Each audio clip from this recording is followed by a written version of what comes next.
youth. This initiative represents a collective of the UN system, which today brings together a diverse group of the over 80 organizations, all committed to the promotion of the more and better jobs for youth. So I very much invite you to join us in this global initiative to make decent jobs a reality for all young people across the globe. I look forward to discussion today. Over to you, Mr. Grande. Thank you. Thank you, Mr. Lee, for your intervention. It is clear that young people's job opportunities have been very much disrupted due to pandemic.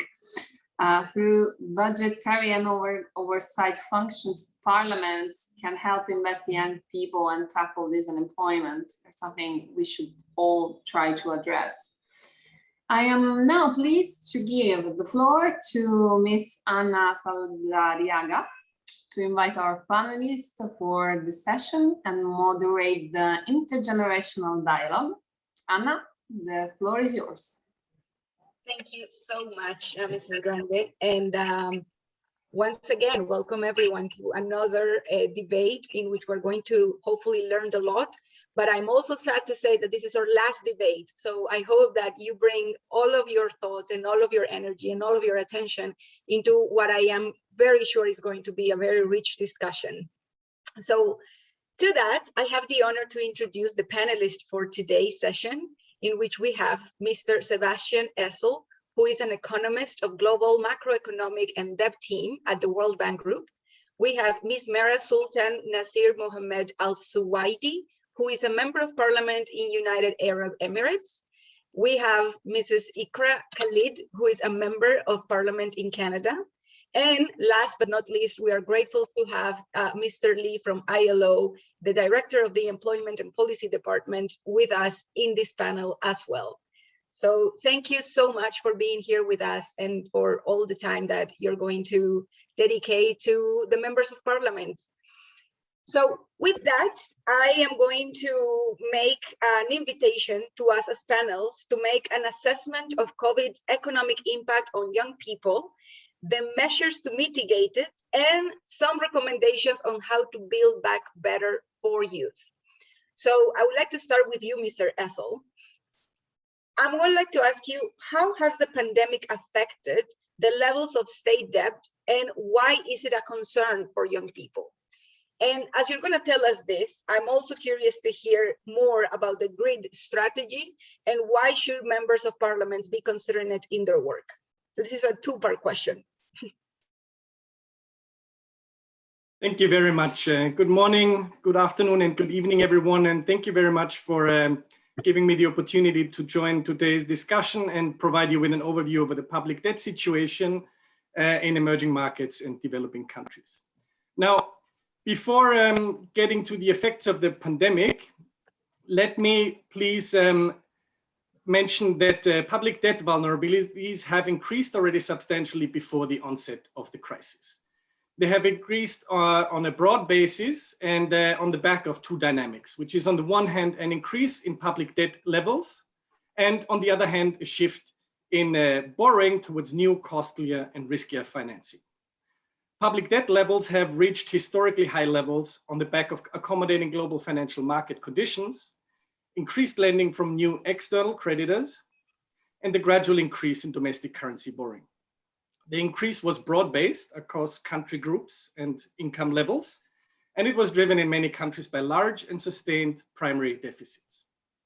In addition to the rising public debt levels, the composition of debt portfolios changed significantly over the past decade already. Countries shifted their borrowing from traditional external and concessional sources of financing towards new external creditors and more market-based debt. For example, international bond net inflows increased nearly fivefold between 2009 and 2019. As a result of the increase in public debt levels and the changing composition in public debt, more than half of the countries that are covered under the joint IMF World Bank low-income country debt sustainability framework are currently either at high risk of debt distress or already in debt distress. Interest burdens have grown and are absorbing an increasing share of revenues. And the effect is that the fiscal space is reduced, and the interest and the debt service payments absorb and take away from the country's capacity to address issues such as health, education, and youth unemployment. So in either countries alone, the world's poorest countries, the debt service to revenue ratio increased from around 8 to an estimated 12% between 2017 and 2019 alone. And debt service payments will remain high over the medium term. Another main concern has been the lack of transparency around public debt, including on issues such as collateralization, which commits future resources and therefore affects future generations. Lack of transparency also complicates debt workouts, just as the broadened creditor base, including private creditors.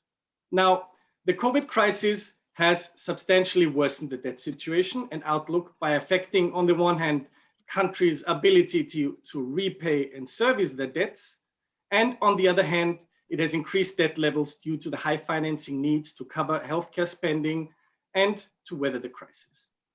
Fiscal responses have further tightened fiscal space, and the room for countries to borrow for longer-term investments has diminished. We as the World Bank have been working hard to support countries in finding comprehensive solutions to weather the crisis and to rebuild stronger. We have committed nearly $83 billion in new financing between April and December 2020. Gross disbursements to the poorest countries, which are those that are able to benefit from the debt service suspension initiative, have reached $20 billion over the same time, and roughly 1/3 of this was on grant terms. To maintain our support, we have also front-loaded the IDA replenishment by 1 year. Our multi-pronged approach on addressing debt vulnerabilities aims at increasing transparency around public debt, at providing countries with effective tools and the capacity to undertake sustainability analysis and to manage their debt portfolios effectively, and we are coordinating between creditors and borrowers. The recently adopted Sustainable Development Financing Policy addresses vulnerabilities on the country level. We have supported the implementation of the Debt Service Suspension Initiative, which has provided more than 40 countries with much needed liquidity to address the effects of the crisis. And we are supporting the implementation of the G20 Common Framework for debt treatments for those countries that will require debt treatments beyond the Debt Service Suspension Initiative. Let me finish my opening remarks by highlighting the important role that parliaments will play in rebuilding from the crisis. It will be crucial that parliaments support green, resilient, and inclusive development in line with the World Bank's grid strategy that you have mentioned.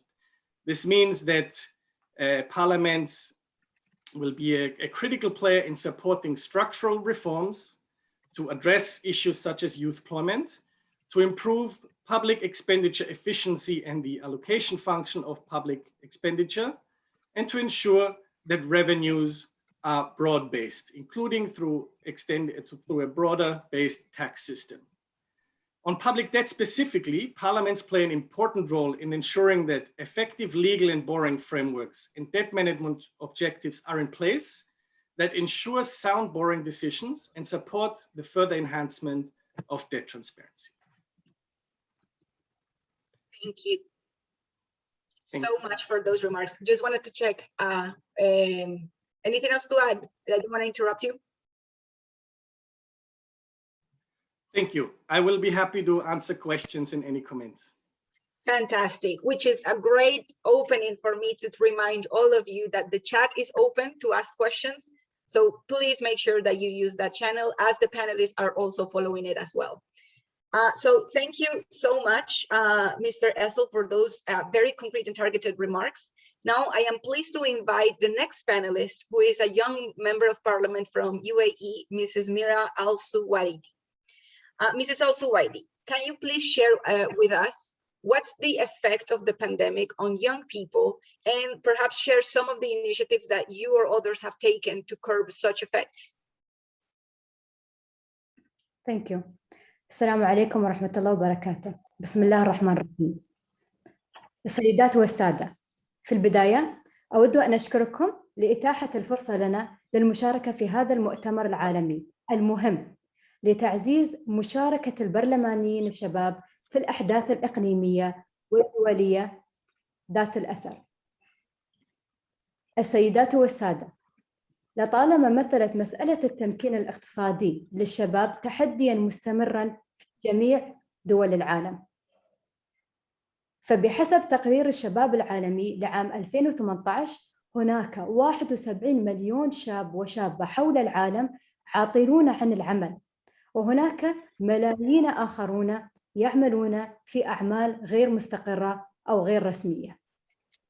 ومع تفشي أزمة كوفيد-19 وتقلص الاقتصاد العالمي على الأرجع بنسبة 4.3% في عام 2020، فإن على البرلمانات والحكومات المسؤولية هامة في تبني استجابات شاملة وواسعة النطاق للتعافي من أثر هذه الأزمة على جميع مناحي الحياة، خاصة على مستوى الفرص الاقتصادية للشباب.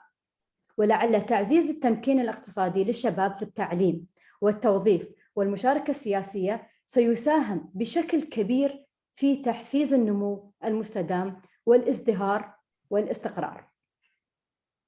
سيدات والسادة، لقد عزز الركود الاقتصادي العالمي الناجم عن أزمة كوفيد-19 حاجتنا كبرلمانيين إلى تحويل تحديات التمكين الاقتصادي للشباب إلى فرص. فالبرلمانات قادرة من خلال أدواتها التشريعية والرقابية والسياسية أن تضمن مشاركة الشباب بشكل هادف في الاقتصاد واستشراف مستقبل عالم ما بعد كوفيد-19. وفي هذا الشأن نرى أهمية تعزيز البيئة التشريعية لضمان وصول الشباب بشكل أفضل إلى التمويل من خلال استحداث أو تعديل الأطر القانونية والتنظيمية للحصول على التمويل والأدوات المالية المصممة خصيصاً لرواد الأعمال الشباب. ومن المهم أن تراعي هذه التشريعات النوع الاجتماعي، مثل إزالة قيود التمويل الإضافية التي تواجهها رائدات الأعمال، ومثلا تبني استجابات واسعة النطاق على مستوى سياسات سوق العمل وبرامج التوظيف. سوري، It's okay. تسمعوني؟ Yes. فتبني استجابات واسعة النطاق على مستوى سياسات سوق العمل وبرامج التوظيف، فلعل إعطاء الأولوية لتوظيف الشباب وتعليمهم وتعظيم إنتاجية الشباب يجب أن تكون في مقدمة أولويات سياسات ما بعد كوفيد. زيادة الميزانيات المخصصة لبرامج الدعم الاقتصادي للشباب، وتبني حزم اقتصادية لدعم التعافي الاقتصادي للمشاريع الصغيرة والمتوسطة الشبابية، بالإضافة إلى تخصيص ميزانيات أكبر للقطاعات الحيوية الداعمة للشباب مثل التعليم والصحة والحماية المجتمعية. تقويم السياسات والاستراتيجيات الوطنية لإشراك وتمكين الشباب، وحث الحكومات على تحديثها بالتعاون مع أصحاب المصلحة من الشباب لتطبيق منظور الشباب في استجابة الأزمات وتدابير التعافي، وتشكيل لجان وطنية لتحديد ملامح مرحلة ما بعد كوفيد-19 خاصة على مستوى الحياة الاقتصادية، على أن تتضمن برامج ومشاريع توفر بيئة خصبة لتعزيز انخراط الشباب في تطوير الاستثمارات المحلية وريادة الأعمال.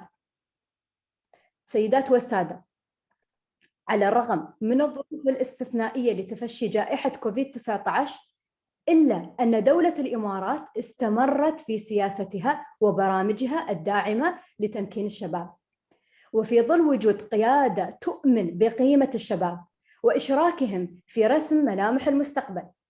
ولعل تعين وزيرة الدولة وهي في عمر 22 لتصبح أصغر وزيرة في العالم، تعد خطوة جادة لضمان المشاركة الفاعلة للشباب في عملية صنع القرار. ولعل أهم المبادرات لتمكين الشباب التي قامت بها دولة الإمارات تتمثل في قرار بإلزامية إشراك أعضاء من فئة الشباب الإماراتي في مجالس إدارات الجهات والمؤسسات والشركات الحكومية بما لا يقل عن عضو واحد، وممكن لا تتجاوز أعمارهم وممن لا تتجاوز أعمارهم 30 عاماً.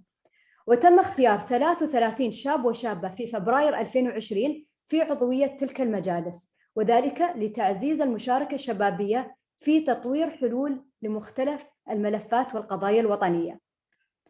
واعتماد حكومة دولة الإمارات في فبراير 2020 سياسة إشراك الشباب في المهمات الرسمية للجهات الاتحادية، والتي تهدف إلى إشراك الموظفين من فئة الشباب الذين تقل فئتهم العمرية من 35 عاماً ضمن الوفود المشاركة في المهمات الرسمية لتمتين جهات عملهم خارج الدولة. وتبني مبادرة مندوبي الشباب لدى الأمم المتحدة في عام 2016، حيث تقوم دولة الإمارات في كل عام باختيار شاب وشاب لتمثيل الدولة في أعمال الجمعية العامة للأمم المتحدة والمشاركة في عمليات صنع القرار الدولي. وإطلاق علامة بمجهود الشباب أو Made by Youth، وهي مبادرة تهدف إلى توظيف مهارات ومواهب الشباب لبدء مشروعات رائدة، على أن تخدم هذه المشروعات مختلف القطاعات في الدولة، حيث نجحت المبادرة منذ إطلاقها في توفير أكثر من 10 ملايين درهم كانت ستهدر في إعطائها لشركات أخرى، والاستفادة منها في تطوير مهارات الشباب. كما أن ارتفعت نسبة تمثيل الشباب في المجلس الوطني الاتحادي الحالي، فقد بلغت نسبة أعضاء المجلس الوطني تحت سن 40 عاماً 25%، وهو رقم مرتفع بحسب المعايير البرلمانية الدولية.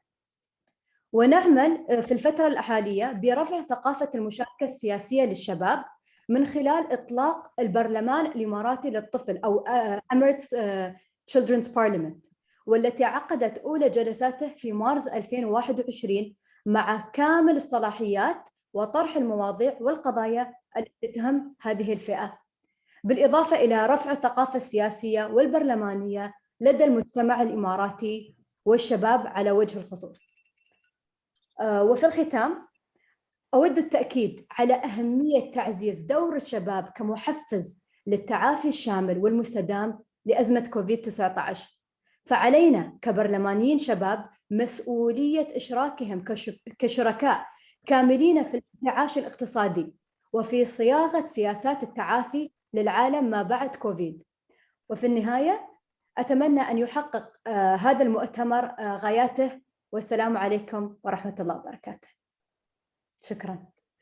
Thank you so much. I can see how many examples you had to share, and I hope that you have them written somewhere and that you can put them in the chat so all the MPs can see it in more detail and perhaps reach out to you and ask questions, because you can really see that there were a lot. So there you have lots of examples that hopefully are very replicable for some of your realities. So now I am pleased to invite our next panelist, another young MP from Canada, Mrs. Ikra Khalid. Welcome to the panel. And could you please share with us some insights about the measures taken to help to address the economic impact of the pandemic of young people and students particularly? Thank you for being here with us, and the floor is yours for the next 4 minutes. Thank you very much, Anna, and thank you, colleagues, for engaging in this really important discussion. And I'm very pleased to have this opportunity to highlight Canada's effort at empowering youth and mitigating the pandemic's negative impact on youth employment. As in many countries, Canadian youth have experienced tremendous employment and career setbacks as a result of various lockdowns affecting such sectors as retail, tourism, food services, including restaurants. Canadians between the ages of 15 and 24, and women in particular, have seen the largest percentage change in unemployment rates across all age groups and genders.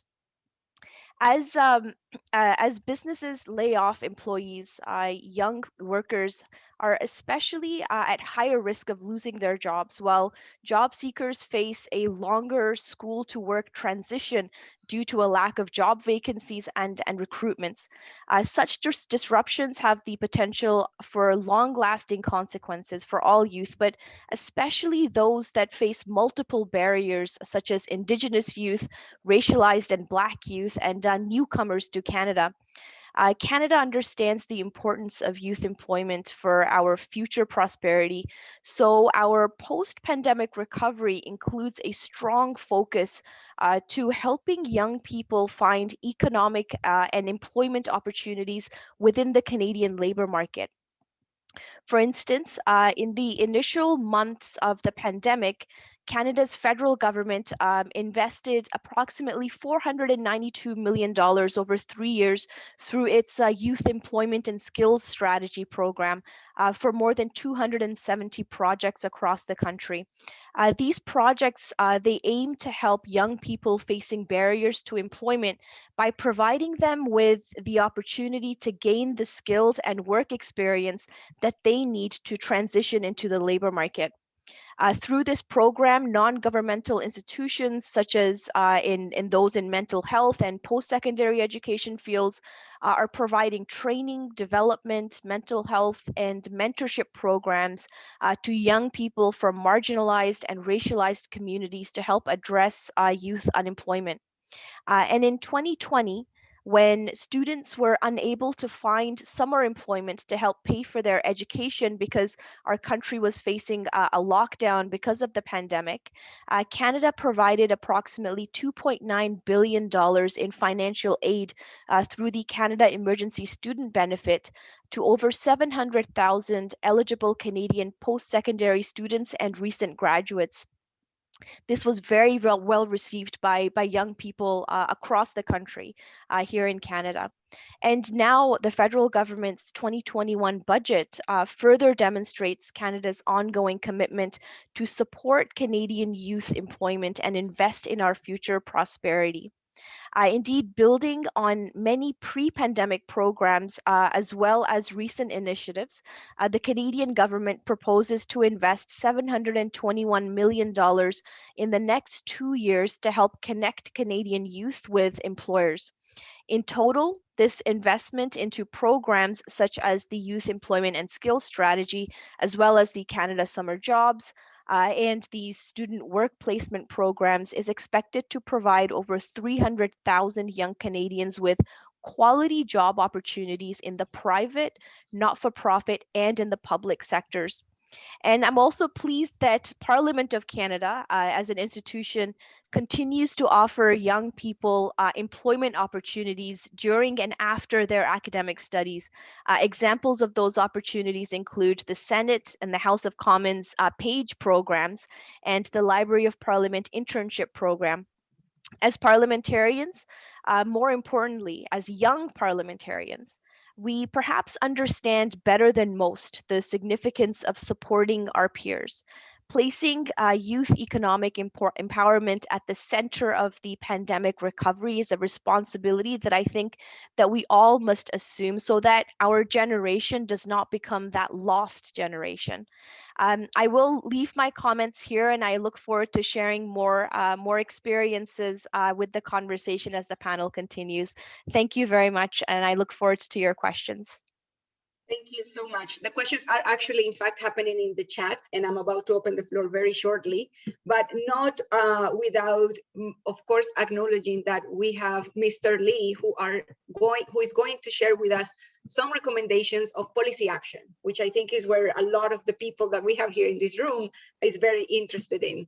So talking about policy action, Mr. Lee, what are some legal reforms and resource allocations that Parliament and their members should consider implementing to promote youth employment in the recovery post-pandemic? Thank you, Anna. All of a sudden, I feel like I'm under pressure to give you some kind of magic bullet, but there is no such thing. So, but let me try. First of all, I mean, I heard lots of the good suggestions from the panel and also from the chat box. The best way probably I can think of in responding to your very crucial question is perhaps using the ILO's Centenary Declaration on the Future Work. As some of you may know, the last year ILO celebrated its centenary anniversary, and on this special occasion, actually we adopted the Centenary Declaration. It has many different elements which will guide our policy work in the future. But basically, the Centennial Declaration calls for investment in 3 areas. Number 1, investment in people, and investment in institutions, and number 3, investment in decent jobs. So what does all this mean for the youth employment policy in the context of the pandemic? So let me probably turn it around the order a little bit. Let me begin with the issue of the investment in decent jobs. For that, actually, we need some important shift in our policy approaches. I mean, because of the situation, our approach has been a bit of the remedial, I mean, the immediate and urgent. But we really need to move to the more actually reconstructive approaches or effort to boost economic activities, particularly through investing in strategic sectors, which has the great potential of the creating decent jobs. You know, this sector involves many, but I mean, let's say digital, green, or creative economy. They also the care and health. They have a great scope for the structural transformation, which will really conducive to youth employment. But incidentally, those sectors are in my view where social demands actually for these sectors, the services are growing, especially since the pandemic. So in a sense, I mean, investing in these sectors have a very strong social and political consensus. And this is really the area for investment. I think there is a very strong consensus there. So then why not actually investing more and better in these sectors? At the same time, designing such investments to ensure young people can benefit fully from this investment. So here's the role of the good politics, I think. As you can imagine, this investment requires naturally proper fiscal space, and also it must be also, this investment must be directed to the local needs. So these 2 elements really goes to the really heart of your work as the parliamentarians. I think our World Bank colleague mentions a bit of the difficulty budgetary situation in many countries. So we have to really improve the effectiveness of our expenditure, at the same time find a way of securing the resources. Here, I just want to add one more thing here is that in the recent experience, the resource mobilization is a really important matter of the financial prudence. But at the same time, it's also the function of the political objective. If you actually parliamentarian members agree on the crucial importance of investing in these sectors for supporting youth employment, I think there is always to find a way of the mobilize resources, of course, with careful and cautious approaches. We know this actually a very proactive fiscal policies along strong national employment policies really helpful to young people, especially those in actually neither employment, education, or training, as I mentioned before, because these actually the fiscal policy really helpful to young people in acquiring work experience, like a quality apprenticeship and traineeship program. And also, they also help the young people enter or re-enter the labor market, sometimes with some hiring and wage subsidies. Actually, many countries do that already. And also, importantly, those actually fiscal policies that help young people in accessing the capital through these startup programs. I mean, so this is a very important elements. That's all the areas you parliamentarian members can really make a difference.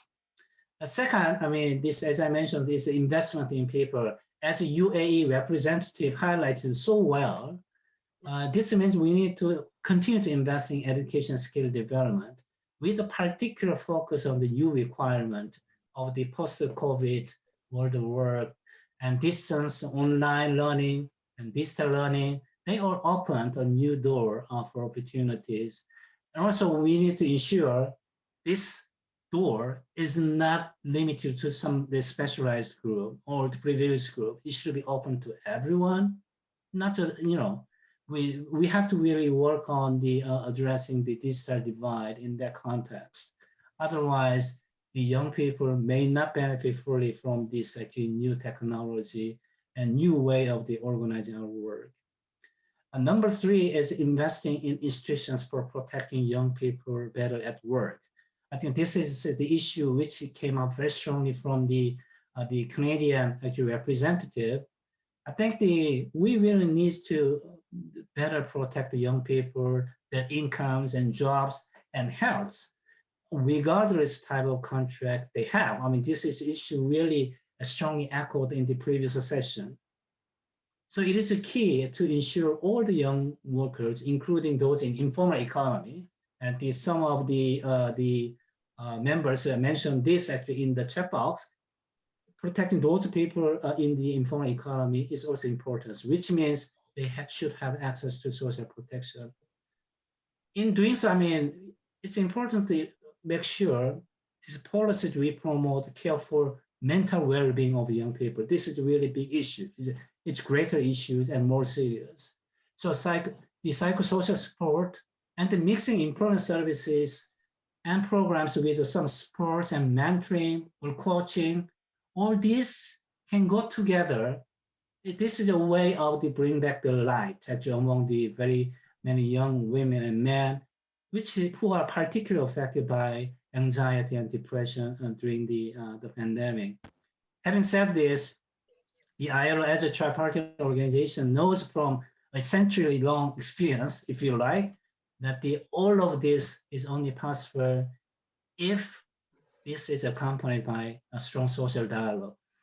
As we strongly believe that the young people should be actively represented in such a dialogue and their voices and the views be heard and reflected. I mean, that's really crucial.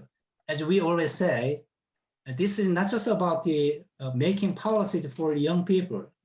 This is also about the developing policies with the young people.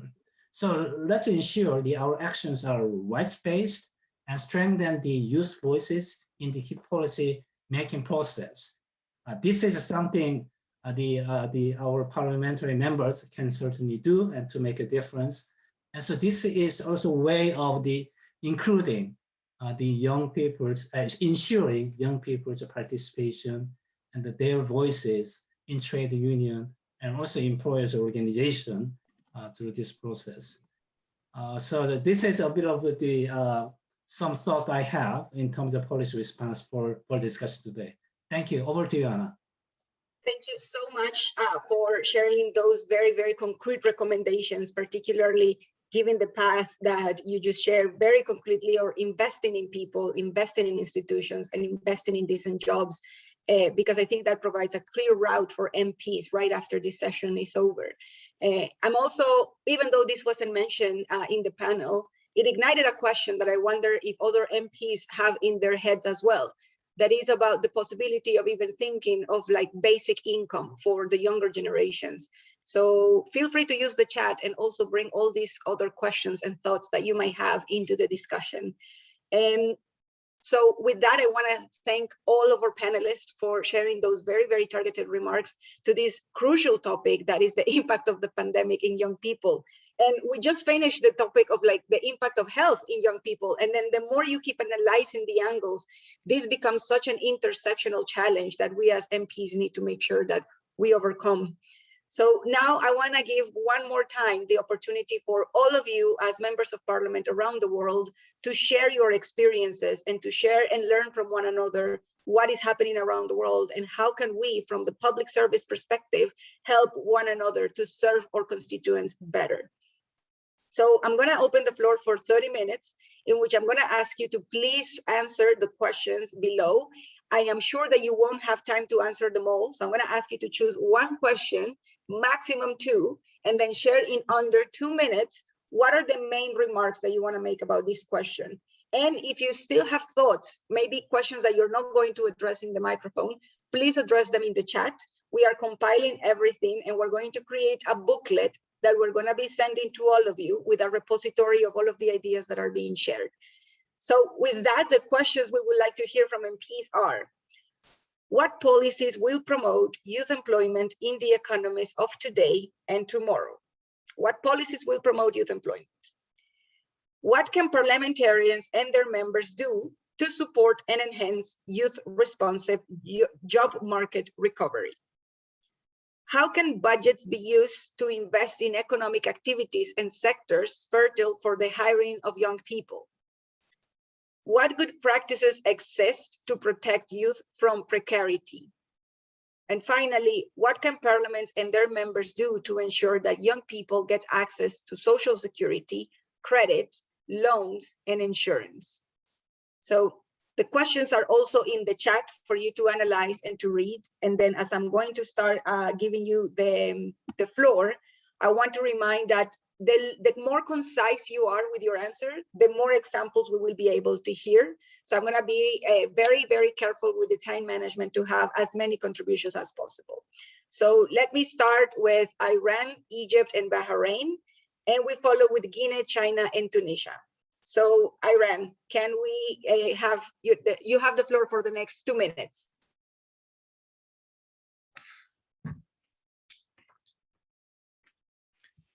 In the name of God, I bid my expressions of respect. Thank you very much for the organization of this important meeting. Given the meeting that we have on empowerment in order to promote the economic empowerment, the Islamic Republic of Iran highlights that the current international economy and trade systems and the global financial regime are fundamentally unfair to the detriment of developing and less developed countries. To promote sustainability and reach an inclusive economy around the globe, more developed countries should increase their tangible aid and conducive policies for developing countries through an enhanced cooperation framework and via enhanced multilateralism within and by the means of international economic and trade organizations. Ensuring the economic empowerment, we need stability in our economic cycles. Parliaments should focus not only on economic growth, but also on all other aspects of development perspectives, such as training, health, employment, eliminating poverty and inequality, political participation, equal opportunities for access to financial supports like credits, loans, work permissions, insurances, and so on and so forth. Economic empowerment also requires increase in the level of youth participation in parliaments,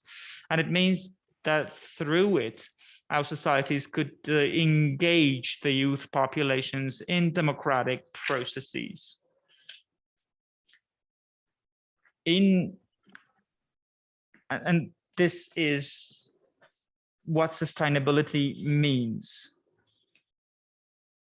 The youth members of the parliaments can play a crucial role towards this objective by active and influential contribution in the legislation processes, as well as establishing evaluation and monitoring mechanisms in their national parliaments.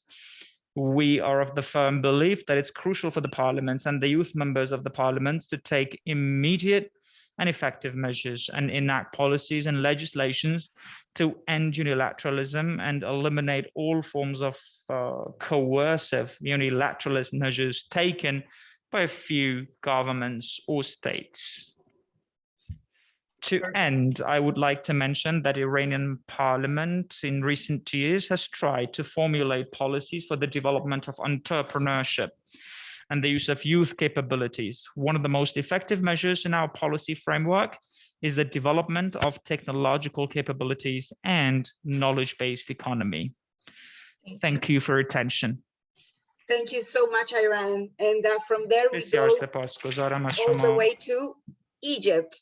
Do we have Egypt with us?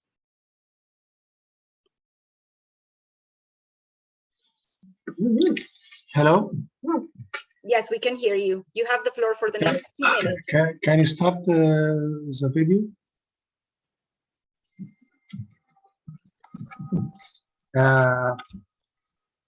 I'm Can you repeat one more time? Yes. Now.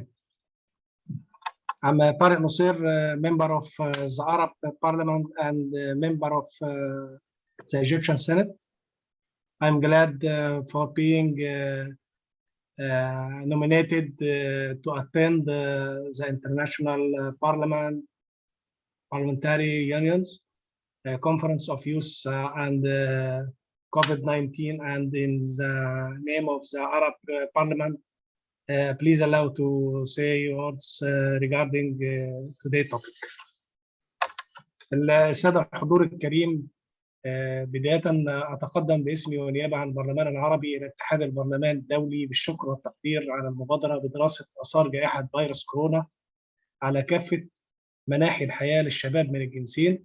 فهذا اللقاء فرصة لتبادل الخبرات والممارسات لإعادة الدفع قدما لأدوات وآليات تمكين الشباب، والتي تمثل تحدي يجب التعامل معه باستمرار.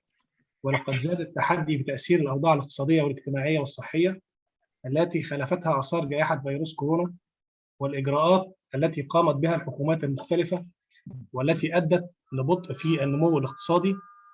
وبصفتي ممثل عن الشعب العربي، فجيل الشباب من الجنسين يمثل أكبر كتلة شبابية تشهدها المنطقة العربية على مدار السنوات 60 الماضية، فهم يمثلون أكثر من ثلثي السكان، وتبلغ الفئة العمرية من 15 إلى 29 سنة، أي ما يربو عن 35% من سكان الدول العربية.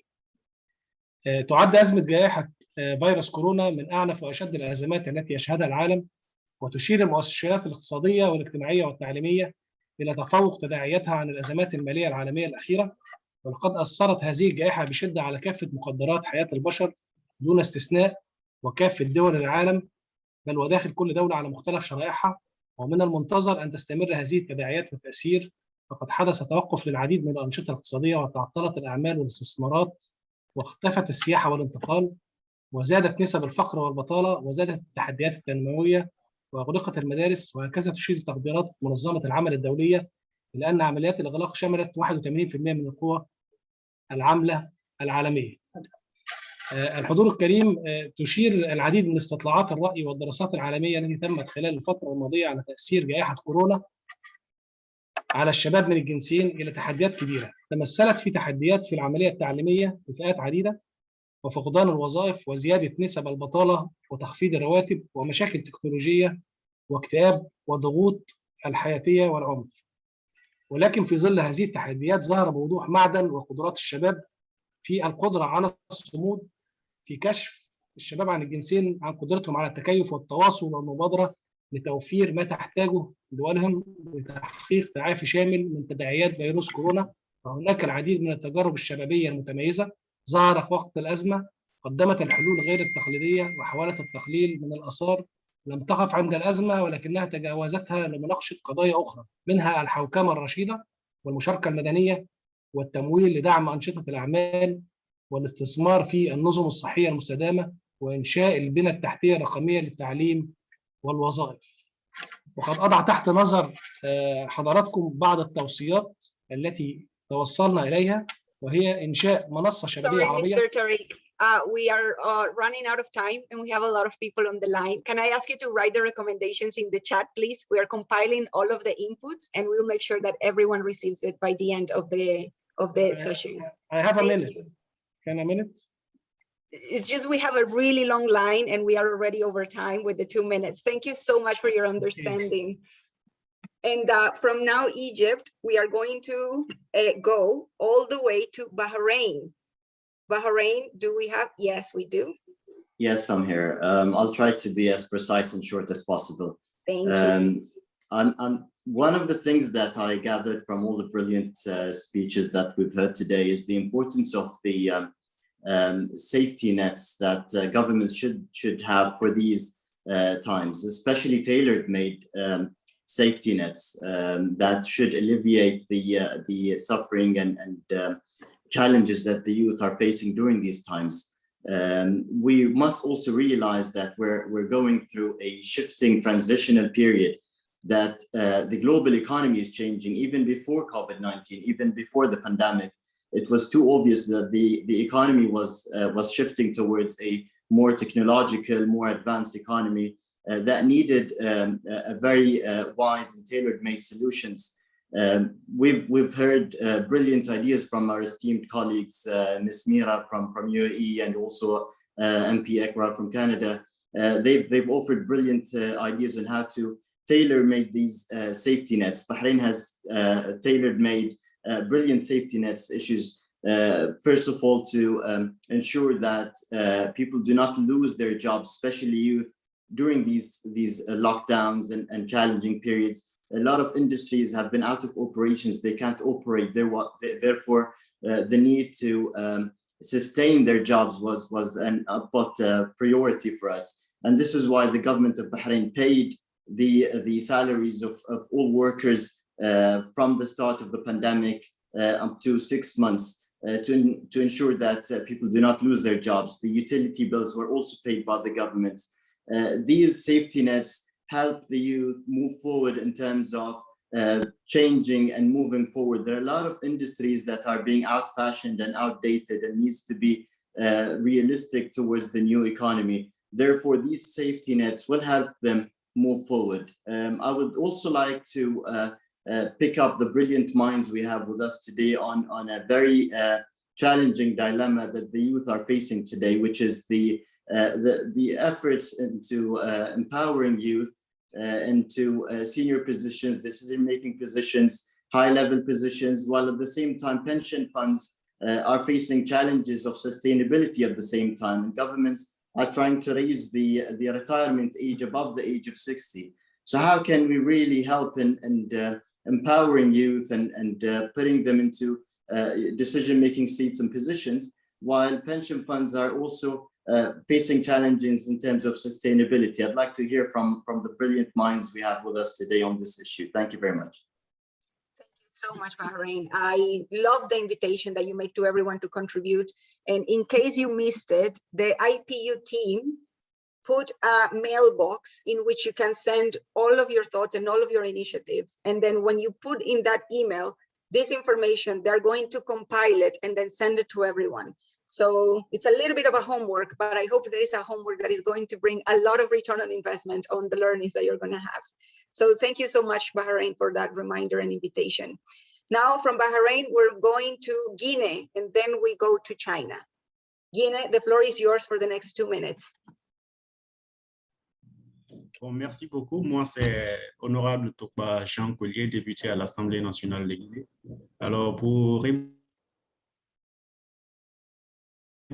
rapidement sur la question, face à la question d'employabilité dans ce contexte difficile de Covid-19, alors nous pensons qu'il faut d'abord se concentrer sur le perfectionnement des jeunes.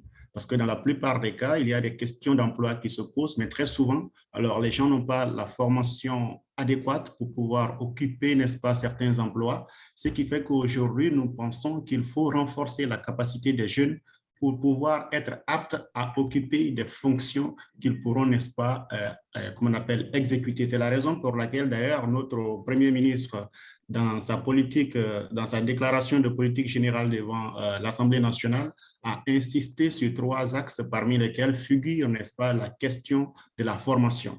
Il faut adapter la formation aux besoins du marché. Parce qu'aujourd'hui, nous avons constaté avec la COVID-19, les emplois ont été affectés. On était obligé, n'est-ce pas, de procéder maintenant à des télétravail. Du coup, dans les pays comme les nôtres qui sont en voie de développement, nous pensons qu'il faut beaucoup investir dans la nouvelle technologie pour que les jeunes, eux, puissent apprendre. Et je vous fais apprendre que dernièrement, avec la situation de COVID-19, on a été agréablement surpris de constater que des jeunes Guinéens ont mis en place des technologies. Il y a un jeune Guinéen qui s'appelle Moutaga Keita qui a mis en place une technologie pouvant, n'est-ce pas, permettre de contrôler les températures, de laver les mains. Donc, ce sont ces technologies-là qu'on utilise aujourd'hui même à l'Assemblée nationale dans les institutions républicaines. Le gouvernement guinéen a déjà des programmes en place d'accompagnement de jeunes dans le cadre de l'emploi. Nous avons l'Agence guinéenne pour la promotion de l'emploi qui accompagne, n'est-ce pas, les jeunes gens après les études pour essayer, n'est-ce pas, de leur donner des formations adaptées aux besoins du marché. Nous avons également un programme national qu'on appelle FONIJ, Fonds national d'insertion des jeunes, qui appuie des jeunes non scolarisés dans le secteur tertiaire, mais qui ont des initiatives qui peuvent, n'est-ce pas, leur permettre de faire face à leurs besoins. Donc, le gouvernement investit dans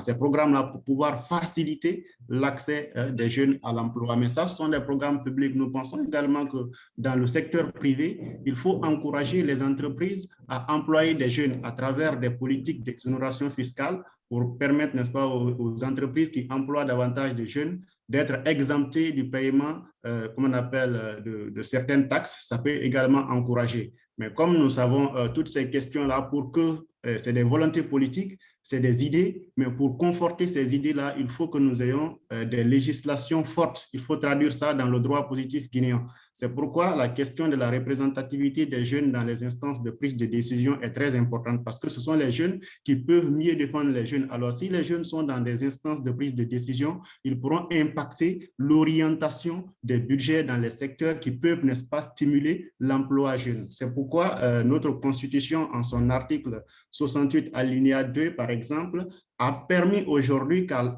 partir de 18 ans, les jeunes puissent candidater pour être députés à l'Assemblée nationale. Et je pense que ce sont des questions, une fois que les jeunes seront suffisamment représentés dans les instances de prise de décision, ils pourront impacter, et nous militons actuellement vers, n'est-ce pas, un budget citoyen pour que dans le processus d'élaboration du budget, les jeunes et les populations soient consultés en amont pour pouvoir donner leurs idées afin que les questions prises en compte dans le budget puissent être proches de leurs préoccupations.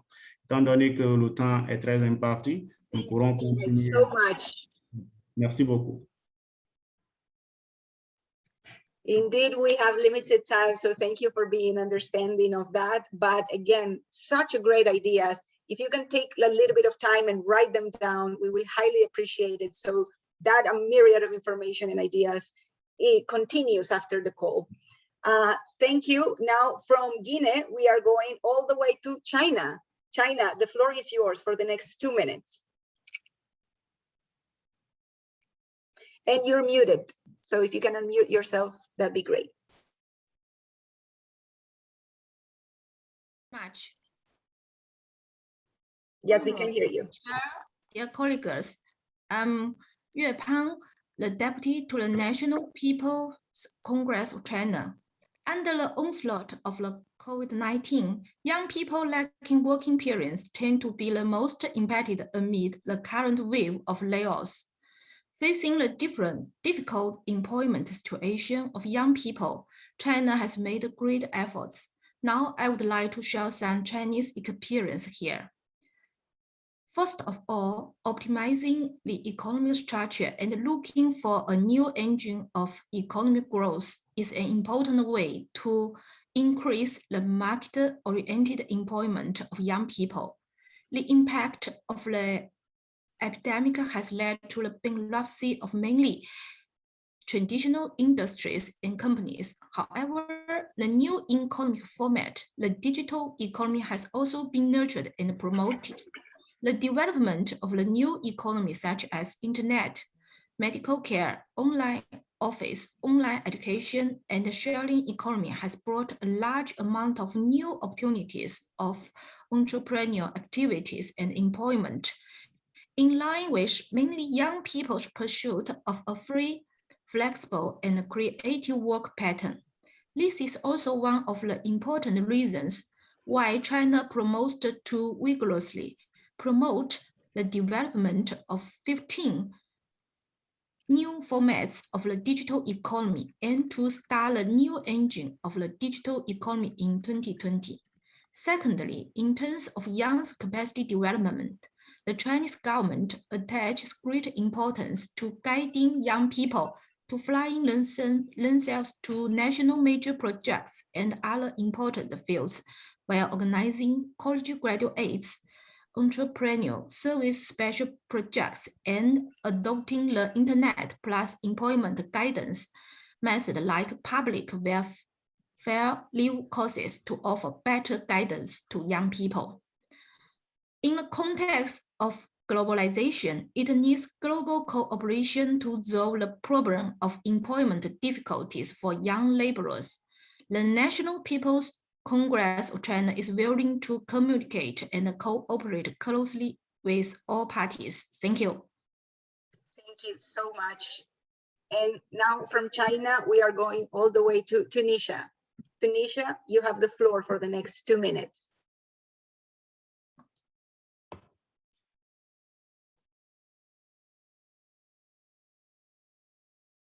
And you are muted, by the way.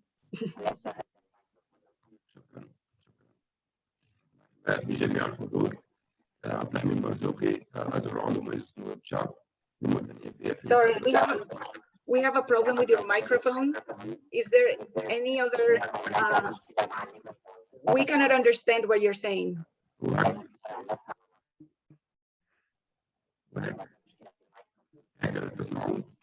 Excusez-nous, monsieur.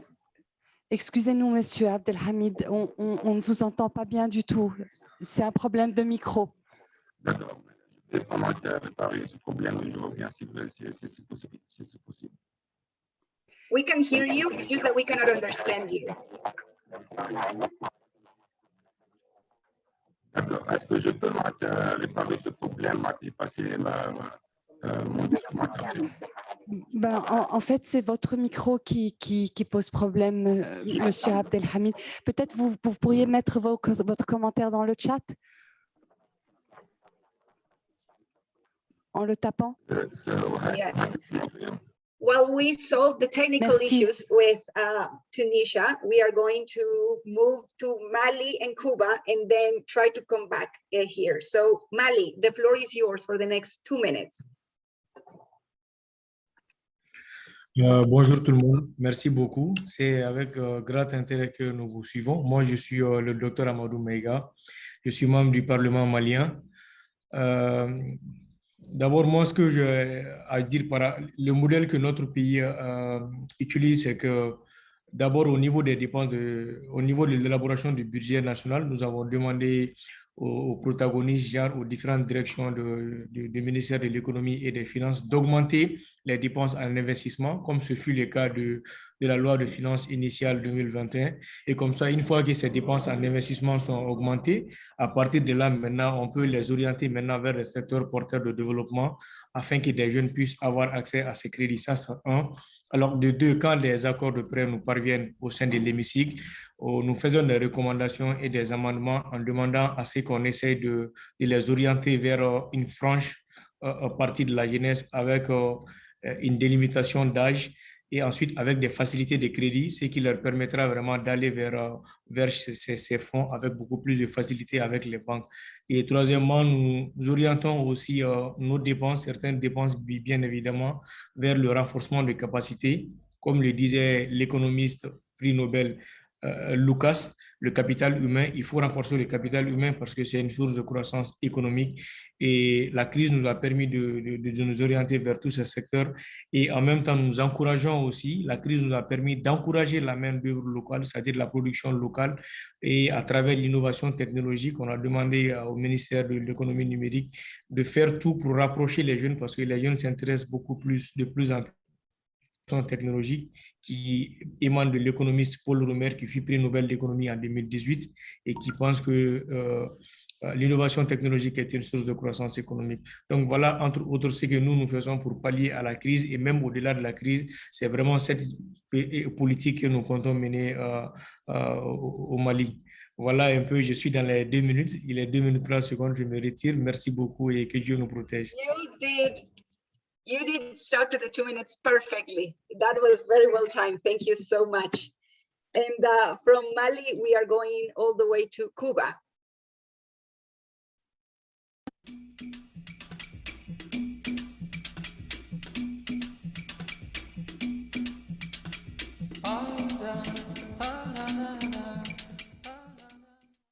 Atendiendo a las afectaciones de muchas actividades provocadas por la pandemia, los trabajadores se vieron reorientados hacia otras actividades o hacia otras instituciones en función de las prioridades identificadas por el país.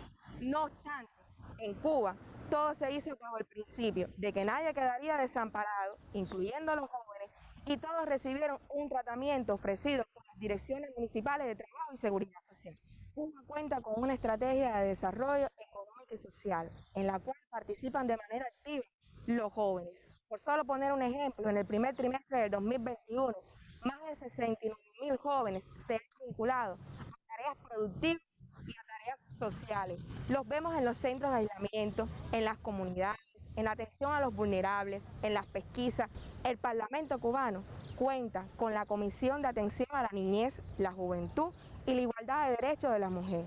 Allí se han realizado análisis sobre las principales problemáticas que afectan a los jóvenes cubanos. Este pudiera ser un ejemplo a consolidar en el escenario internacional como mecanismo para lograr la unión de todos los organismos que tienen que ver con las políticas juveniles.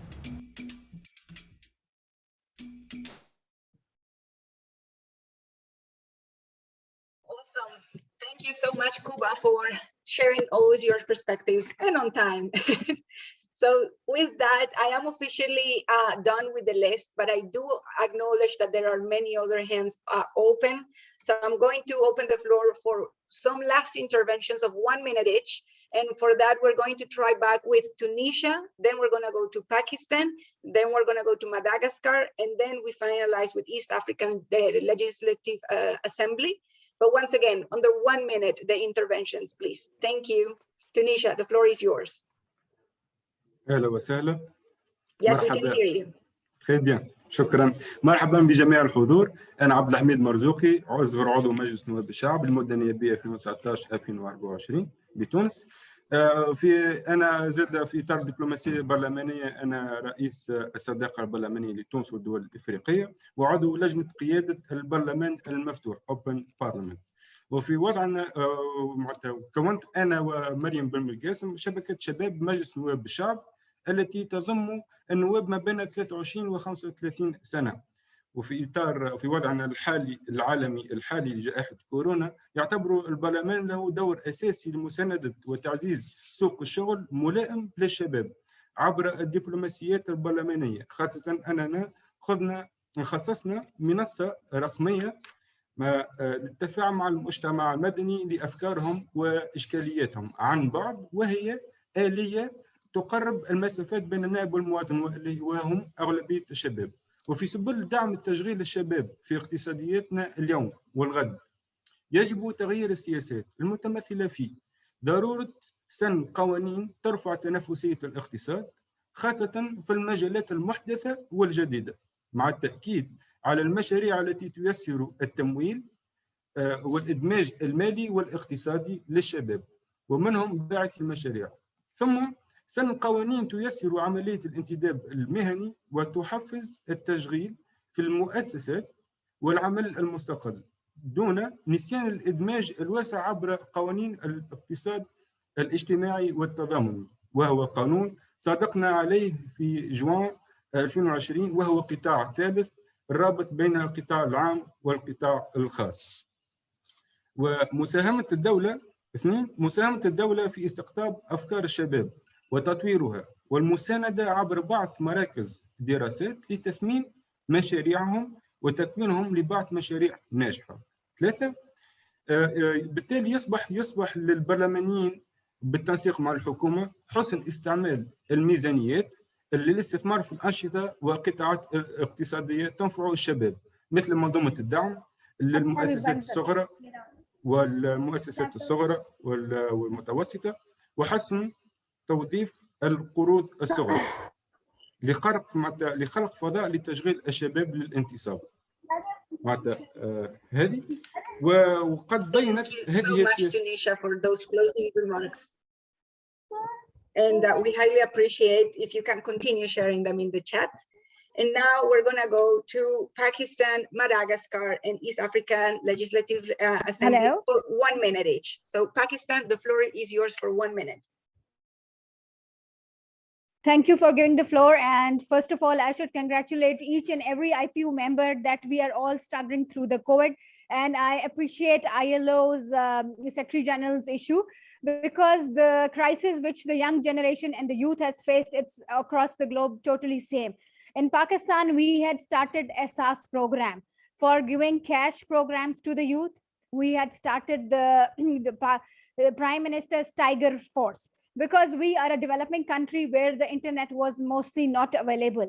So first of all, we digitalized each and every member. We really helped the poor people with the consensus of our friendly countries like China, America, each and every country, UAEs, which supported us. So I won't take all of your name, and I especially thank all of you that we have to strive through this battle, and especially we have to empower our youth. In regarding Parliament, we have passed the legislation. Our National Command and Control Authority is working continuously on it. First of all, in the first phase of COVID, it was really hard. But because of lockdown, we were able to have low death rates. In the second phase, we all were aware that what are the circumstances and how can we tackle it. In the third phase, we are empowering our youth that more and more we can convince the people that they should go for the vaccination and they should be more productive, because Pakistan's 60% population is consisted of youth. So we all will be working together and we will have a consensus forum that how we can go further. Through collaboration with ILO, World Bank, and through this forum, we can achieve more and more targets. And lastly, I would like to request that we can have monthly sessions of this IPU Parliamentarians Conference. So we must build a new Corona Parliament over here. Thank you very much. Thank you, Pakistan, so much. Monthly sessions. That is an interesting suggestion for the IPU to consider post this. And now we go to Madagascar. You have the floor for 1 minute.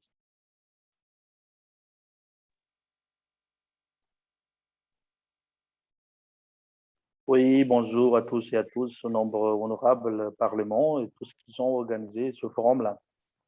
Pour Madagascar, pour l'impact de cette pandémie à travers de l'économie, ça devrait être beaucoup de pertes entre le financement, l'économie malgache. Mais pour les solutions pour les jeunes, pour que, même pas pour simplement pour Madagascar, mais c'est ce que je propose, en plus que nous voulons voir faire, c'est que il faut que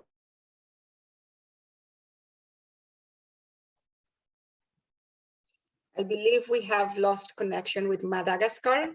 Hopefully we can conclude his thoughts during the chat, which leads us to the last intervention of today's session. Sorry? Yes, okay. Sorry, désolé. Je continue un petit peu là. Pour Madagascar, c'est ce que okay, you can continue. On espère. You have 20 seconds left. Ok. C'est ce qu'on propose même pour les autres pays, pour les jeunes. C'est ce qu'on va vous proposer, c'est ce qu'on proposait pour le gouvernement, pour le président. On voulait que ce soit pour tout le monde, la sécurité alimentaire, il faut assurer ça. Donc, de en avant, il faut faire retourner en avant. Il ne faut pas mener les choses en avant tout de suite. Il ne faut pas voir qu'il faut envisager construire des usines, construire tout ça. Mais comme on espère, c'est qu'il faut retourner vers le terre. Et c'est ce qu'on va faire ici à Madagascar. On va reconstruire, on va faire une réforme et on va faire un système d'agriculture et d'élevage pour que le peuple se nourrit et pour qu'il y ait beaucoup de gens qui vivent.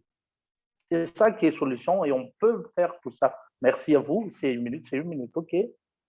Thank you, Madagascar. That's very inspiring to hear, and hopefully you can find a lot of support among other MPs to make that happen.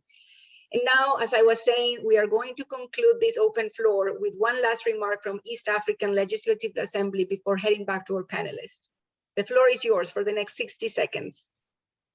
Thank you so much. I want to congratulate all of you for this wonderful initiative, and I look forward to many more. I think one of the ways the youth can recover from COVID is when we invest in a lot of IT infrastructure, which Kenya has done, and we've seen an uptake of creatives in the creative industries, which has been awesome, and they're still earning a living. And we're also working on a mental health bill just to deal with the mental health issues that have resulted from the lack of being able to go out and interact with each other. So thank you so much. I look forward to more interactions. Amazing, and thank you so much for sticking to time. because that gives us the perfect segue for me to thank all of you participants for sharing all these thoughts and to share all these questions, and then move on into the closing remarks from our panelists here with us. So I would like to start with Mrs. Ikra. What are your final thoughts after hearing all of these ideas that are coming out from MPs around the world? Thank you very much, Anna, and thank you to all of the MPs that have participated here today. There's, I think, a lot to learn from each and every one of us, so that we can build a better youth strategy for and hopefully grow the economy in each of our respective countries.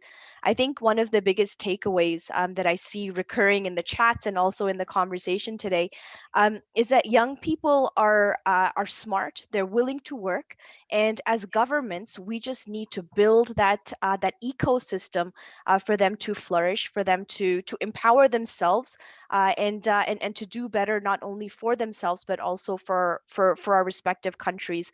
And I look forward to continuing to engage. I know Canada has put in some measures that have been very, very helpful for youth in our country, that may be applicable and advisable for other countries around the world. And I know that many other countries have lessons that Canada can learn as well. Dialogues like these really help us to develop that fulsome strategy that will help our youth and grow our economy and just have better lives at the grassroots level for our citizenries. Thank you again for having me here today. Thank you for being with us. I know that you're on a tight schedule today and we highly appreciate it. And then Mr. Lee, what are your closing thoughts, your closing remarks? Thank you. I think this is a really rich discussion, and then having listened to all the important contribution, I think there seems to be a really genuine risk of what we call lockdown generation, in which actually the young people suffer not just immediate actual consequences, but also the long-term consequences. How to avoid it? I just add 4 elements. One, first, we have to get our economy recovered. And that process will be very resource intensive, which is challenging for low-income countries with a limited fiscal space. This is the area for the global solidarity. I strongly believe IPU can play a big role in securing the global solidarity.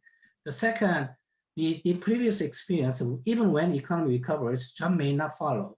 So we have to make sure, create a linkage between growth and the growth economic recovery and jobs. Here, again, this is issue how we will spend our limited resources wisely and more effective for young people. That's the issue of how we can mobilize investment in strategic sectors with a great job creation potential for young people. And once we identify that, we need to think about training young people.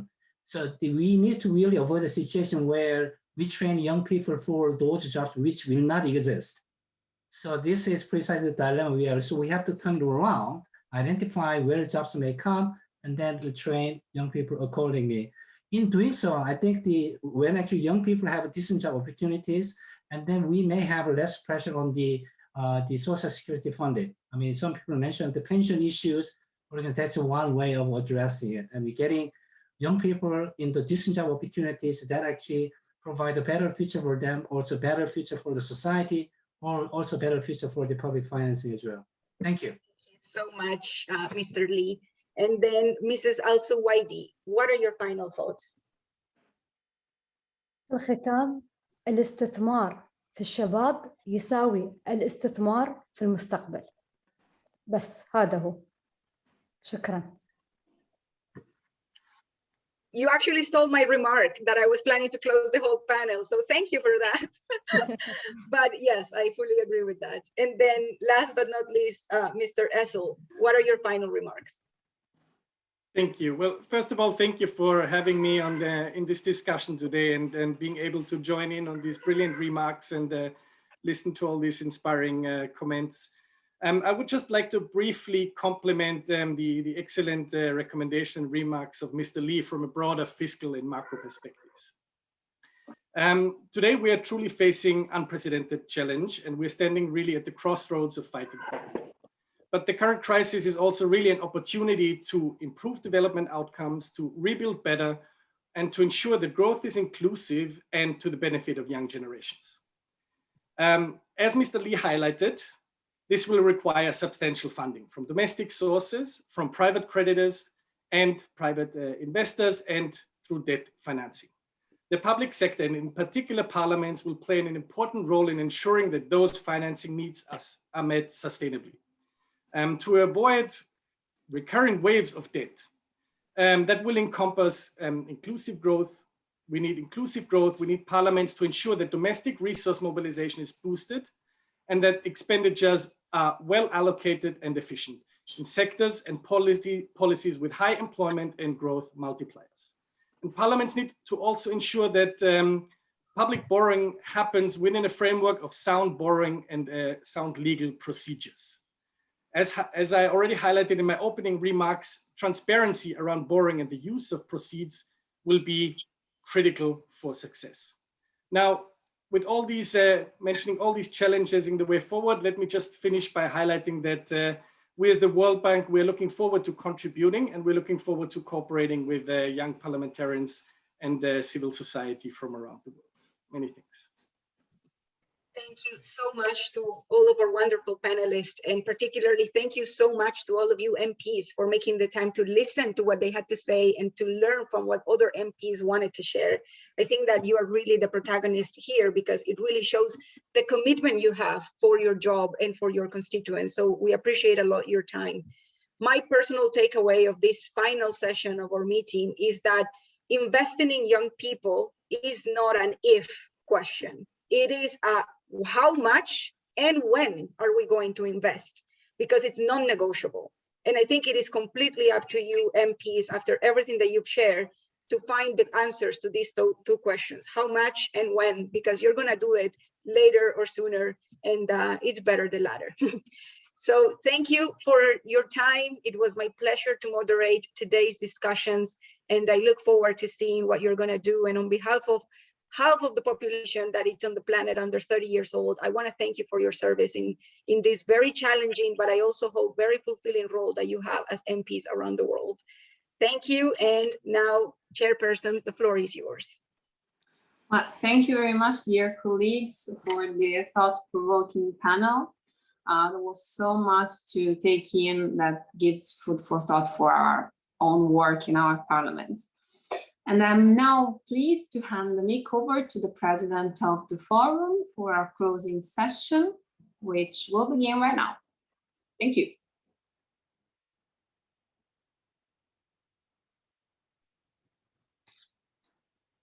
Thank you.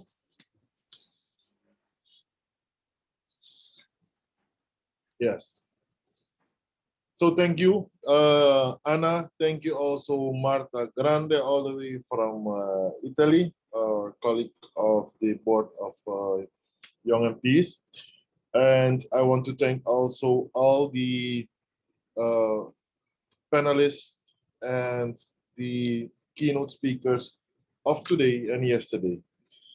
Their colleague, it is very hard to understand that and believe that we are already at the end of this global conference. 2 days are past us already, but I'm deeply honored and very happy to be chairing this closing session. We have covered much ground these couple of days. The conference focused on preserving and fulfilling fundamental youth rights and stepping up youth empowerment across recovery efforts from the pandemic. It explored the measures needed to promote youth participation and saw the launch of an exciting campaign that will set the tone for youth work for the years to come. It also provided youth-based guidance to reinforce education system, enhance youth employment, and also to adjust health services, which is very much needed. I'm particularly proud that it was an occasion for intergenerational peer-to-peer exchanges of experience, good practices, lessons learned, and advice to establish common strategies for parliamentary action. Recommendations have been defined to help us to take action, when we get back home to our countries. We are home, but you understand what we mean by saying so. I hope this energizes us to continue this work in our parliaments, and I think we all deserve a big round of applause for our contributions this last couple of days. So I applaud you all and us for that. As conference rapporteur, I will share the key findings and recommendations for this conference. A more comprehensive outcome document will be completed in the coming days and shared with all participants.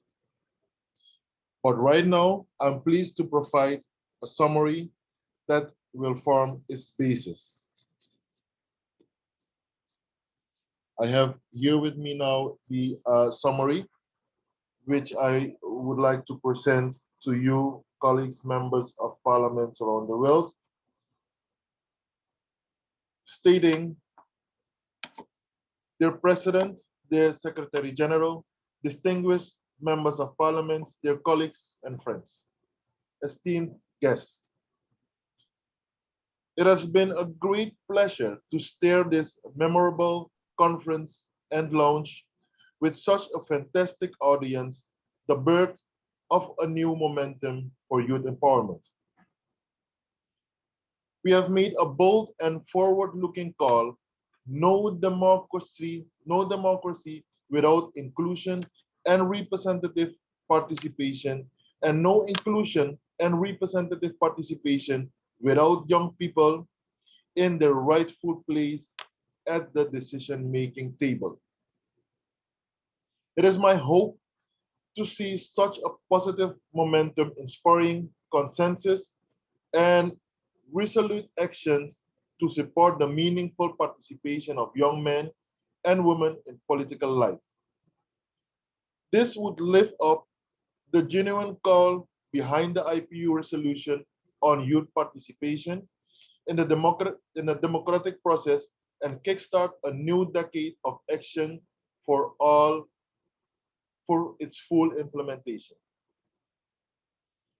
We have reflected extensively about youth participation in parliaments and challenged the reality where only 2.6% of world's MP are under the age of 30 and where young people can be old enough to vote, but not old enough to be elected to parliament in 69% of countries.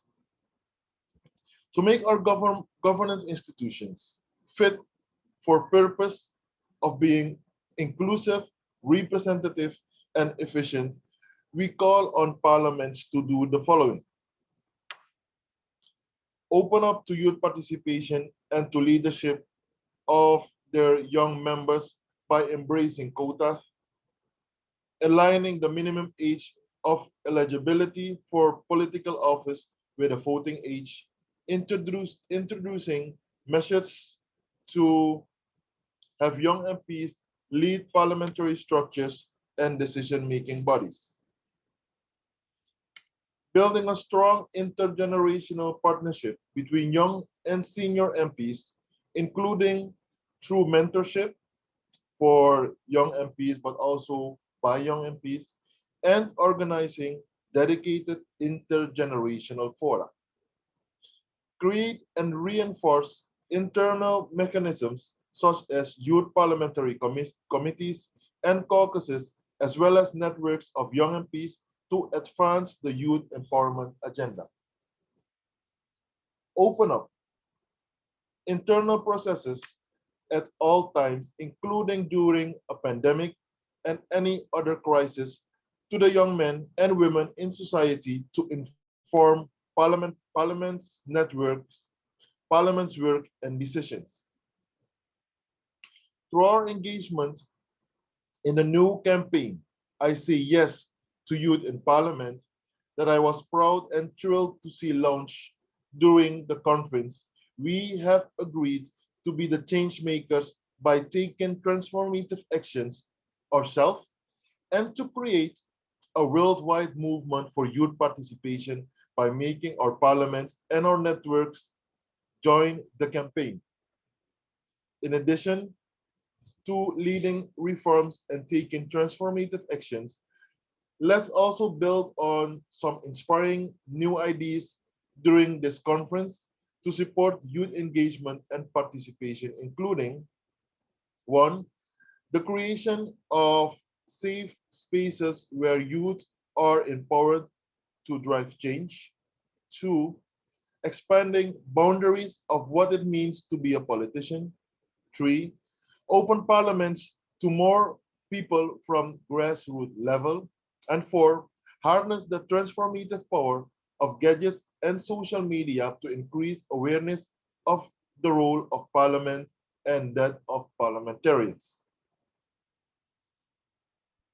Dear colleagues, dear friends, ladies and gentlemen, this conference also focused on youth responsive policymaking in key sectors. First, our education systems that should be fit for purpose and build bridges rather than be executor but divides. With more than 1.5 billion children and youth worldwide affected by the closure of schools and universities, the future of these young people seems to be in danger.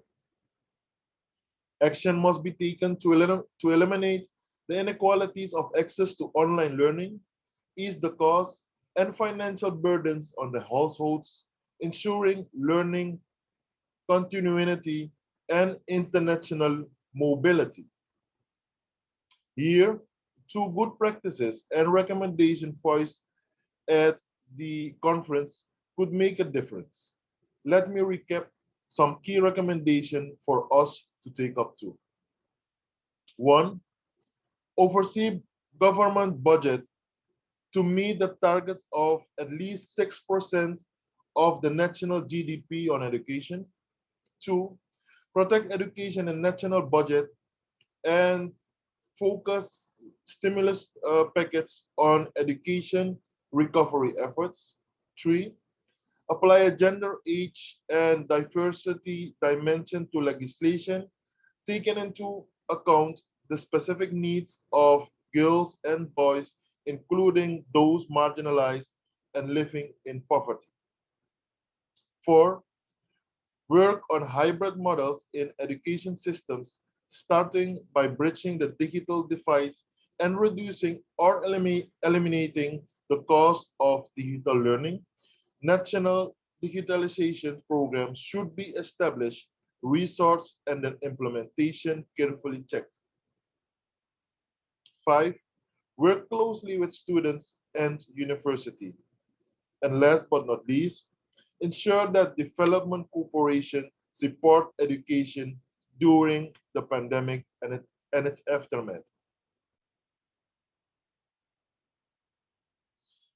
Equally important is youth health and the means to protect youth health services during the post-pandemic. Initiative should be rolled out to support young people affected by social distancing and quarantine measures. It goes without saying that essential health services should be properly collaborated to service young men as well as women.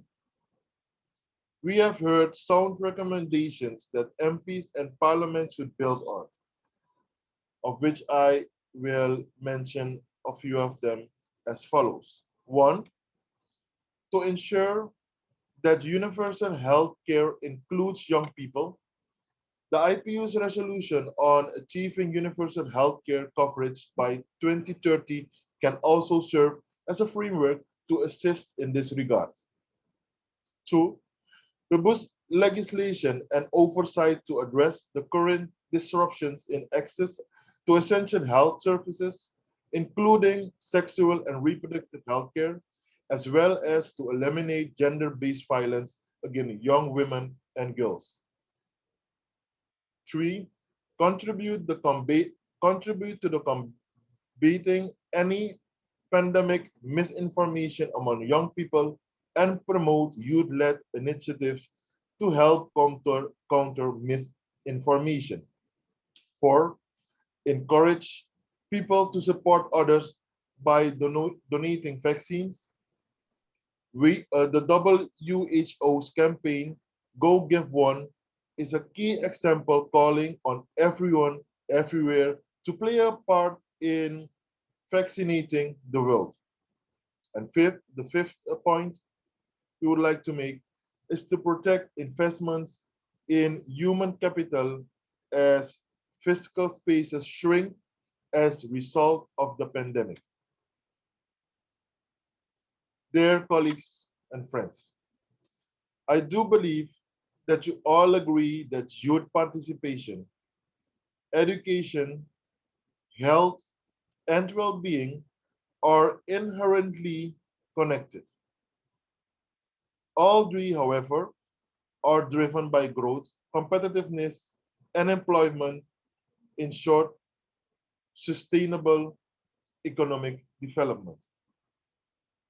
More than ever, our political will as parliamentarians, the offered support and commitment of various stakeholders should be brought to bear and bring education systems back to life, open up the doors of employment and entrepreneurship to young people, and break through barriers and allow the power of ideas and action by the youth to take change, the essence of the political engagement we stand for, we face, let's say so.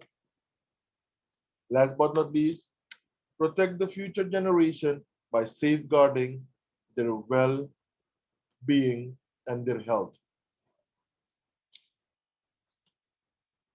That is a very bold summary, if you ask me. But by presenting this summary, I hope that we have a clear and more accurate reflection of the discussion that we have had over the last 2 days. And therefore, we do count on your support to not only take note, but also to bring forward the discussions, bring forward the remarks made in the summary, and try to make change in this very challenging time of COVID. I really call upon all of us to take action. So thank you, colleagues, for your attention and the moment that we have shared to look at the summary of the last 2 days of the conference.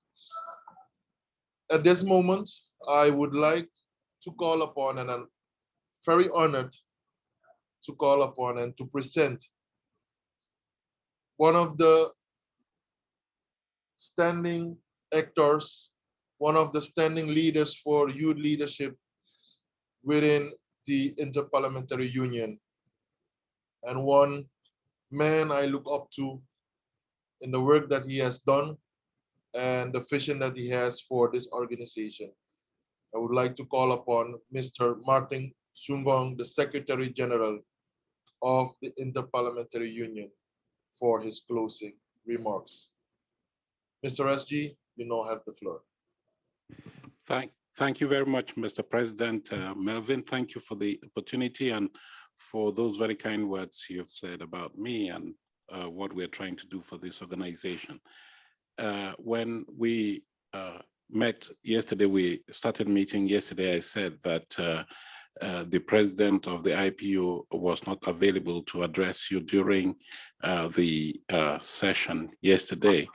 I promised that he would come back to you at some stage to deliver a few words. And I am pleased to say that he has in the last few minutes sent a video message of greetings and support to this conference and to the youth movement as a whole. So maybe you would just want allow us to play that message for you to see, and then we can move on to close the conference. Yes. Mr. President of the Young Parliamentarians Forum of IPU, dear colleagues and friends, it's a pleasure to me address you, the young parliamentarians of the world. It is very interesting to know that on the last 2 days, more than 400 young MPs and other people that are connected with politics of youth have met and discussed these issues that are important to all humankind and not just for youth. We discussed the essential issues of youth, of course, education and employment, for instance, but also what happened with this pandemic and how it affects the young people of the world. It was very interesting to understand how you are involved to find solutions from the parliament to the problems raised by this pandemic. Because we know that the pandemic is a health problem, but after it, we have a social and economical problem as also, because the consequences of the pandemic affect the economy of the world. And one segment of the society that is more affected are the young people. The unemployment rised, the poverty increased. And so we need, again, a more active influence of parliaments, try to tell to our governments to create programs, to give solutions and to give hope to the young people. But also it is very interesting to know that you keep the contact with all the people that you represent. And we know also that in many countries, youth don't believe in politics. And so we need to have more young MPs to represent the young people of our society, because this way they will feel represented in our parliament. We will have a more inclusive parliament. Dear friends, our work never will finish. And the results of this conference will be presented to the Assembly in May of IPU. I wish you a good work in your parliaments, and for future, I need to say, I count with you to have a better future to the world. Thank you very much, Mr. President of the IPU, and dear young parliamentarians, you had the man. You are aware now that he is very supportive of the youth movement in the IPU.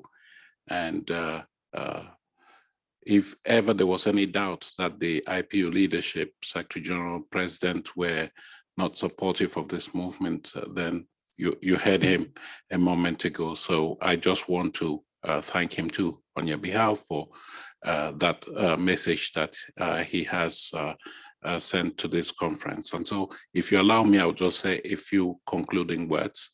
And I must say, first of all, that although I have not been in the studio where we are conducting this session from, I have been monitoring the deliberations of your meeting, and I have had to witness the enthusiasm with which the participants have engaged in the very fruitful discussions.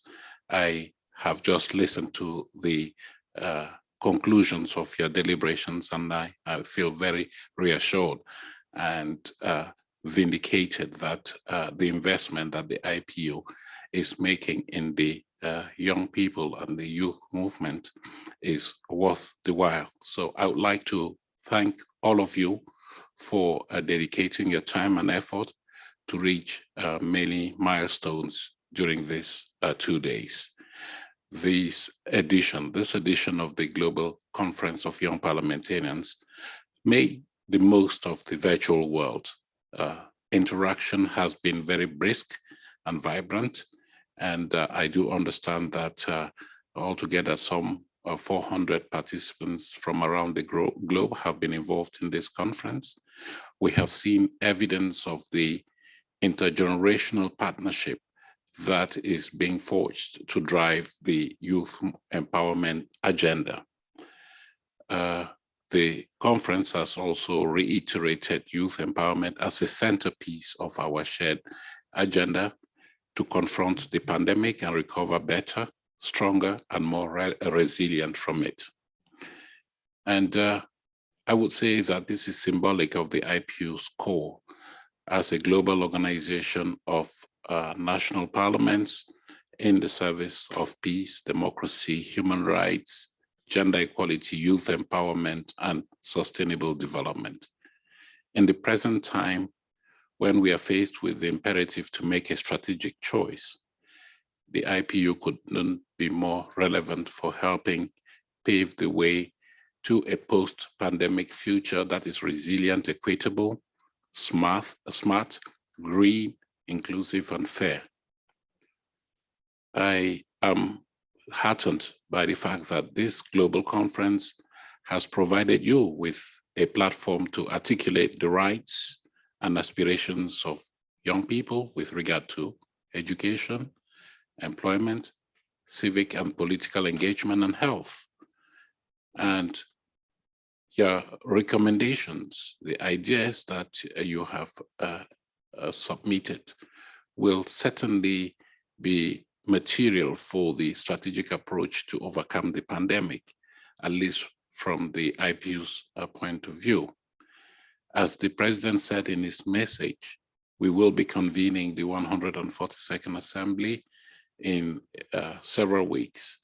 And I know, and he agrees, that the outcome of your deliberations should feed into the results of the Assembly so that we can come up with a course of action for parliaments that will help contribute to the current recovery efforts from the pandemic. So, distinguished members of parliament, let me just urge you to continue to live up to the confidence the IPU has bestowed on you, as you are vested with the trust of the people and the energy of youth as agents of change. You are indeed well positioned to reinforce the role of parliaments and demand inclusiveness, responsiveness, sustainability, and relevance. You can rest assured, and I join the president in giving you that commitment that we will continue to invest significant efforts in supporting youth participation and empowering young MPs to strengthen democracies and make them more representative. It is our hope that the Forum of Young Parliamentarians will continue to lead these efforts and bring youth voices into political processes. By convening so many parliamentarians and stakeholders and creating space for intergenerational dialogues, this global conference is another example of the IPU's effort to uphold the fundamental idea that young people are not only the future, but also the present of any democracy.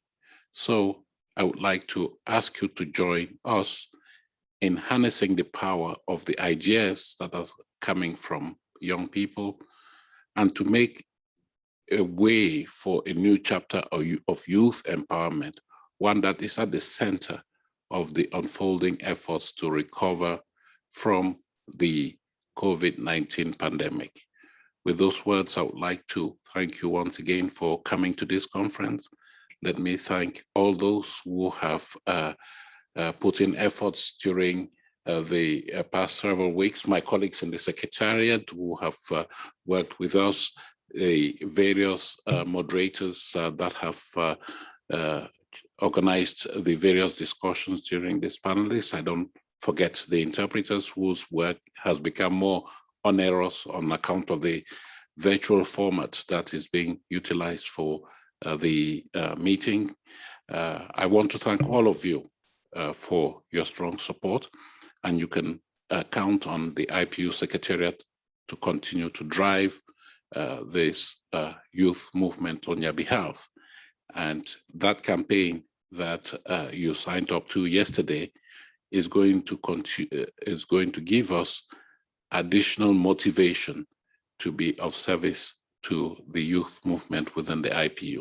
So you can count on our ongoing commitment, and we hope that you'll do your own part so that together we can have this solidarity and togetherness in support of a noble cause, bringing the voice of the young people around the world to the decision-making table. Thank you very much. And I wish you, if you were in Geneva or in some other location, I would wish you well and a safe journey back home. But let me say, safe virtual meeting back home, journey back home. See you next month. Bye-bye.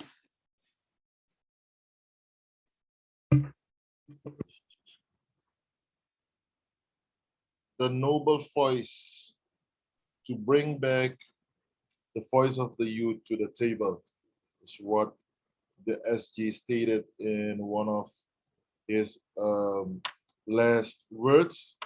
So that is indeed, SG, one of the noble things that we need to do, to bring the voice to the political and the policy table and assure their future and assure the betterness of what we need to do for our community. So I would wish to thank you, SG, for your motivational remarks. I know that we as young MPs are up to the tasks that lie ahead, and that we count on the Inter-Parliamentary Union to support us in what we need to do. So I would like to thank the SG for its leadership and support of the IPU youth movement, but also I would like to thank the staff of the Secretariat, especially the ones we hear and see almost every day, Seina and Jonathan and the rest of the staff, for their tremendous work and the efforts made to have us here in this virtual meeting and prepare us for the test that we have also in the days ahead for the assembly and so forth. I would also like to thank the interpreters, the moderators. Also, I would be honored to thank our panelists who have brought forward tremendous information for us to have along in the discussions that we will take back home in our parliaments.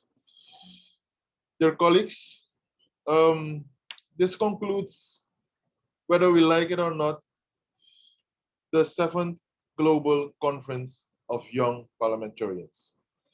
I hope that it has been an informative, an inspiring, and a rich experience for all of you. Me, myself, I have enjoyed the discussions. I have learned a lot, and I'm very inspired to take along many of these recommendations and points that we have put forward on the table, and I hope think also for you as well. We have much to build upon in our work in our countries, and much to contribute in the work of the IPU at the next assembly.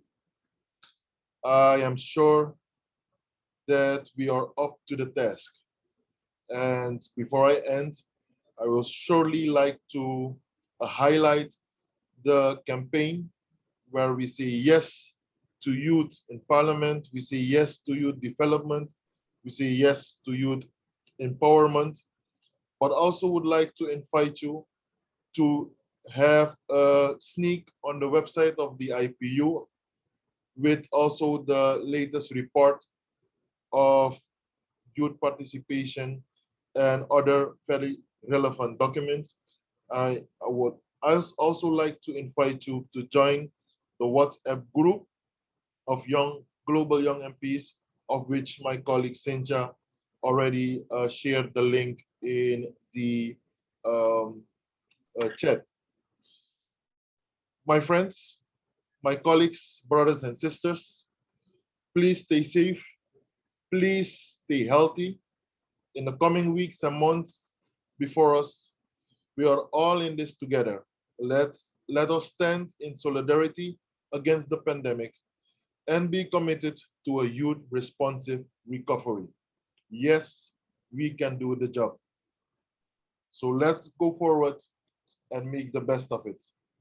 I want to, as I ended yesterday, thank you in the many languages I have learned during my period in the IPU, to say thank you. Muchas gracias, Shishen, mercy, shukran, spasiba, dankjewel. Thank you very much. Stay safe, and we see each other very soon at the next meeting. Thank you all, and be safe. We come to an end.